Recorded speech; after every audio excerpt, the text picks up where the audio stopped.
오늘 욥기서 3장 11절부터 마지막 26절까지의 내용을 보면요. 욥이 자신이 태어날 때 죽어서 나오지 않은 것을 한탄을 합니다. 고통스러워서 그런 거죠. 만약에 그랬더라면, 지금 죽었더라면 평안히 누워서 자고 쉬었을 것이다. 이렇게 이야기를 합니다. 그리고 고난을 당하는 이는 숨은 모배를 찾다가 죽기를 더 바라고 무덤을 찾으면 기뻐한다는 거죠. 그러니까 살아가면서 고난 당하면 차라리 사는 게 너무 힘드니까 죽는 게 훨씬 더 낫다는 겁니다. 그러면서 욥이 이야기하죠. 자신에게는 평온도 없고 안일과 휴식은 없고 불안만 있다. 이렇게 고백하는 내용이 오늘 본문의 내용입니다. 오늘 이 본문을 통해서 우리가 좀 살펴볼 게 욥이 도대체 무엇 때문에 진짜 고통스러워하고 있는가라는 것을 오늘 좀 살펴보겠습니다.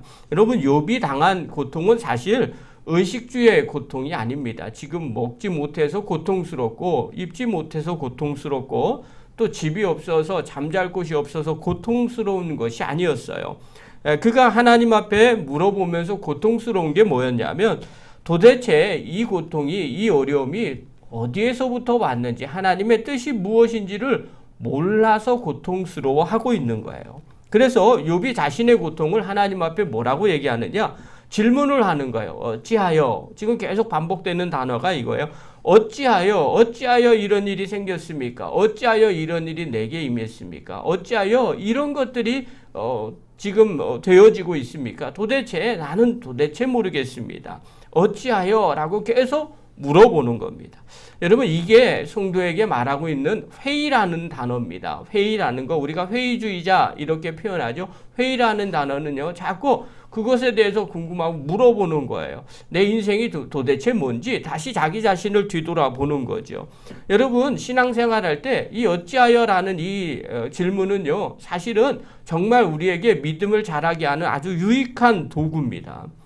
그래서 이런 부분들이 주님을 만나기 전까지, 하나님의 확실하게 알기 전까지는 누구에게나 다 이런 고민들이 있어요. 정말 하나님이 살아계시는가? 정말 하나님이 일하시는가? 정말 하나님이 나와 함께하고 있는가? 정말 그런가?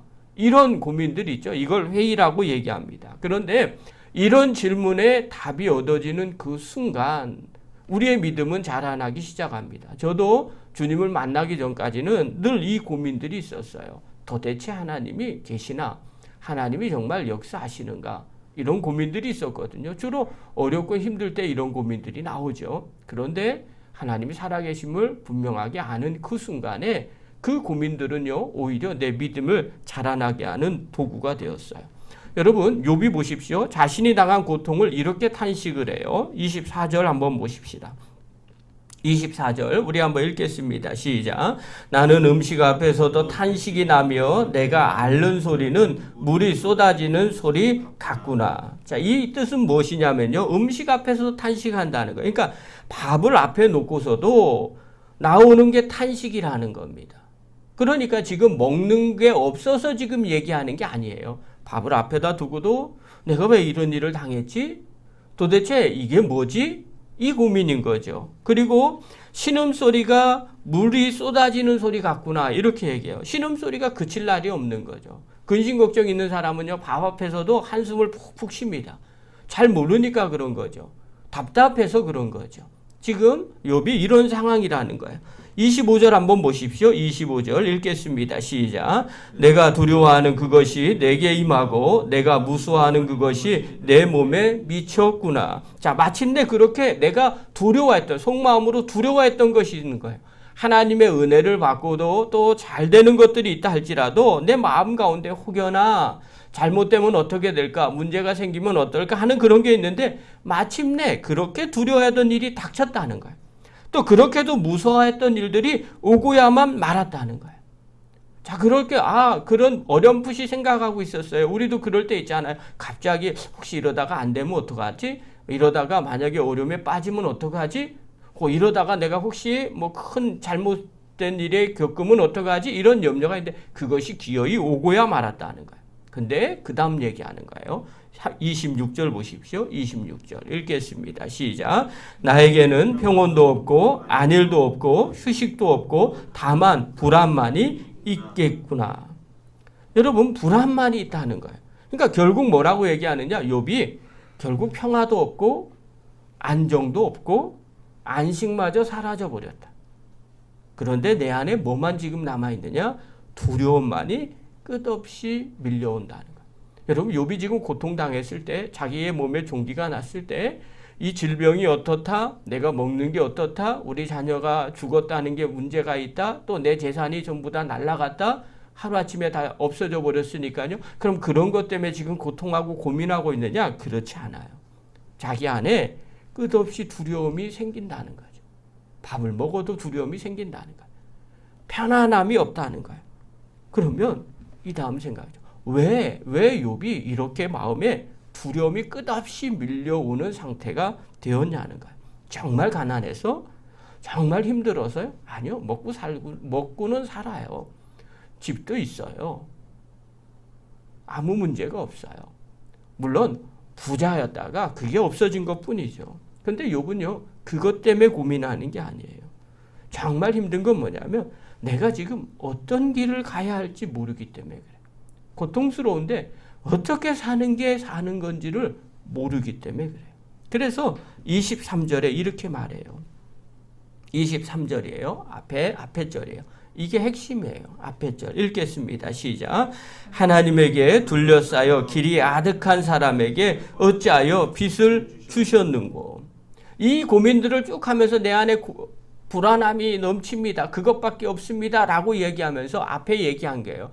원래 왜 나에게 하나님이 길을 잃은 사람을 붙잡아 놓고, 이 뜻이 뭐냐면요. 길을 잃은 사람을 붙잡아 놓고 하나님이 길을 잃은 사람을 붙잡아 놓고 사방에서 왜 그 길을 막아 놓으신가. 그러니 밥을 먹어도 한숨만 나고 밥맛도 없고 내 안에 불안과 근심과 걱정만 가득 차 있구나. 이렇게 이야기하는 거예요. 핵심은요. 욥은 문제 앞에서 이것이 어떤 문제인지 갈 길이 무엇인지를 밝히 알았다면 이까지 거 해결할 수 있어 라고 생각을 했는데 그의 앞길이 아무것도 보이지 않았다는 거예요. 그래서 밥은 먹은 것 같지 않고 한숨과 탄식만 나오는 거예요. 그리고 마음의 평안함도 없고 불안함과 두려움밖에 없는 거예요. 사랑하는 성도 여러분, 우리가 인생에서 제일 고통스러울 때가 언제인가? 저는요, 문제를 해결할 길이 안 보일 때가 제일 고통스러워.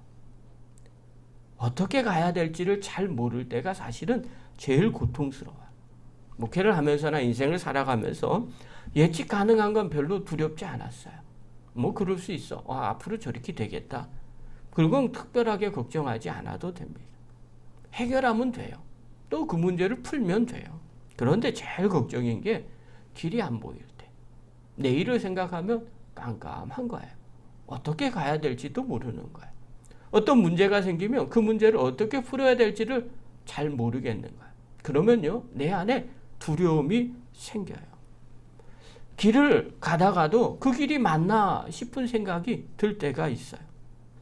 또 하나님이 함께하지 않는 것 같은 생각이 들 때가 있어요. 그러면요, 그때는요, 목회자로서 제일 두렵고 걱정이스러워요. 여러분, 시편 기자가 시편에 이런 고백을 종종 합니다. 시편 42편 5절에 보면요, 시편 기자가 이렇게 말해요. 내 영혼아, 내가 어찌하여 낙심하며 어찌하여 내 속에서 불안해하는가. 이렇게 얘기해요. 누구나 인생에 낙심하면서 마음속에 불안함이 있는 거예요. 마치 욥과 똑같은 거죠. 그런데 그 다음 얘기예요. 너는 하나님께 소망을 두라.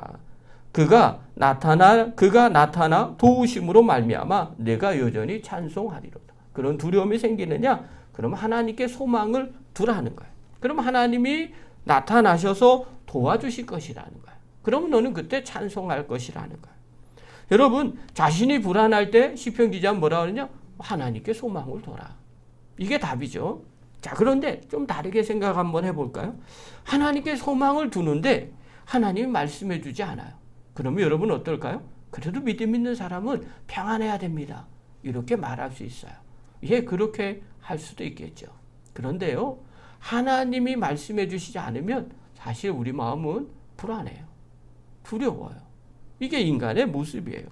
하나님께 소망을 뒀는데 하나님이 답을 주시지 않아요. 얼마나 불안하겠어요. 얼마나 걱정하겠어요. 다윗도 마찬가지예요. 유다의 광야 시절에 다윗이 시편을 많이 썼습니다. 근데 그의 삶은 도망자의 신세예요. 내일이 어떻게 될지 알지를 못합니다.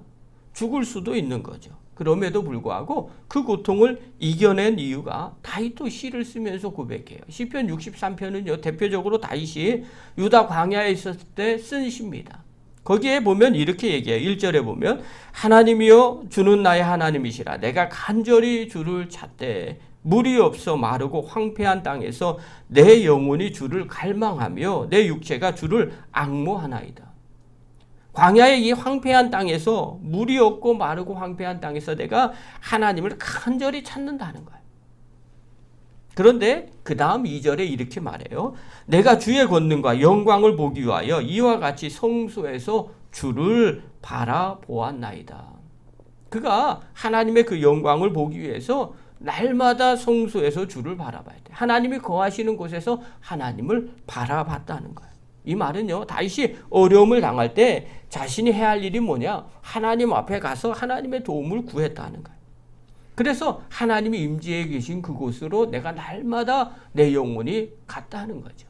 그래서 그곳에서 하나님의 은혜를 누리게 된 거죠. 유다의 광야에서 다윗이 힘을 얻을 수 있었던 비결도 마찬가지죠. 겉으로 보기에는 어떻게 해야 될지 모르는 그 상황 가운데서 늘 하나님 앞으로 다가간 거죠. 그리고 하나님이 말씀해 주시고 은혜를 주셨기 때문에 무엇이 어떤 일인지를 알고 깨달으니까 마음 가운데 고통이 없었던 거예요. 그런데 오늘 욥은 어때요? 하나님께로부터 자신은 지금 어떤 은혜도 누리고 있지 못하다는 생각을 갖고 있는 거예요. 그러니까 하나님이 말씀해 주시고 하나님이 깨닫게 해주시지 않으니까 이 상황 가운데 욥은 스스로 너무 고통스러운 거죠. 그래서 지금 어찌하여 이런 일이 내게 생겼습니까? 차라리 내가 죽는 것이 낫다고 고백한 거예요. 여러분, 욥이 하나님 앞에 지금 다가가는 이것은요, 과정이에요. 하나님 앞에 다윗과 시편의 기자들이 간 것처럼 어렵고 두려움 가운데서 그들은 어떻게 했어요? 하나님 앞에 나갔죠. 하나님 앞에 나가서 은혜를 받기 전까지는 누구나 다 두려워하고 있는 거죠. 그러나 그 하나님의 은혜를 누리고 그 고통의 뜻이 무엇인지를 깨닫기 시작할 때 비로소 우리의 고통은 사라지게 되고요. 두려움도 사라지게 되더라는 거예요. 그러므로 우리가 해야 할 일은 무엇일까요? 어려운 상황 가운데 마음이 두렵고 고통스러울 때 우리가 해야 할 일은 첫 번째, 인간은 하나님의 계획을 다 모른다는 사실을 인정해야 됩니다. 우리가 어떻게 하나님의 그 높은 뜻을 다 알고 있겠어요? 욥도요, 하나님의 그 뜻을 다 알지 못하니까 그대로 인정해서 하나님 앞에 토로하고 있는 거예요. 여러분, 고통 가운데서 내가 모른다고 믿음에서 멀어지는 분들이 계시고요. 또 어떤 분들은 하나님의 성소에서 또 하나님 앞에 더 가까이 나가려고 하는 사람들이 있습니다. 여러분, 이것이 옳은 길이에요. 힘들고 어려워도요, 이해되지 않아도 내가 하나님의 뜻을 다 모르기 때문에 하나님의 전에 나가야 돼요. 하나님 가까운 곳에 가셔서 기도하셔야 됩니다. 두 번째요, 하나님께서 분명하게 뜻을 깨닫다 주시기 전까지 우리가 가져야 될 자세가 있어요. 그게 바로 뭐냐면 하나님은 선하신 분이라는 걸 굳게 믿으셔야 합니다. 로마서에 보면요, 바울이 이렇게 얘기해요. 우리가 알거니와 하나님을 사랑하는 자, 곧 그의 뜻대로 부르심을 입은 자들에게는 모든 것이 합력하여 선을 이루느니라. 여러분, 모든 것이 합력해서 선을 이룬다는 것은요, 이해되지 않는 것까지 포함하는 겁니다. 이해되지 않을 때 고통스럽거든요. 그러나 그때 이 자세를 가져야 된다는 거죠. 아, 하나님은 선하신 분이고 이것 또한 하나님께서 좋은 것으로 인도해 주시는 계기야. 여러분, 이렇게 주님 앞에 나아갈 때, 그리고 주님 앞에 고통을 토로할 때 다윗처럼 시편 기자처럼 하나님께서 우리에게 은혜를 베풀어 주십니다. 이 은혜가 베풀어질 때, 또 이 고통의 뜻이 무엇인지를 깨달을 때 비로소 우리의 영혼의 두려움이 사라지게 되고요. 하나님 앞에 찬양이 넘쳐나게 됩니다. 사랑하는 귀한 성도 여러분, 우리 삶 가운데 때로는 고통스러운 것이 있어요. 왜 나한테 어찌하여 이런 일이 생기는가 염려하고 걱정하는 것이 있어요. 마음에 불안한 것들이 있어요. 그러나 우리가 하나님의 뜻을 어떻게 다 알겠습니까? 그러나 주님 앞에 나가서 그 문제를 놓고 기도할 때 하나님께서 알려주시고 깨닫게 해주십니다. 그때 우리의 마음에 불안함이 사라지게 됩니다. 저와 여러분이 그런 불안함을 사라지게 하고 또 하나님의 뜻을 깨닫고 하나님의 은혜를 누려서 문제 가운데서 쓰러지고 넘어지는 영혼들이 아니라 주님 앞에 더 가까이 나아가서 하나님의 은혜와 복을 누리는 믿음의 종이 되기를 간절히 축원합니다. 기도하겠습니다.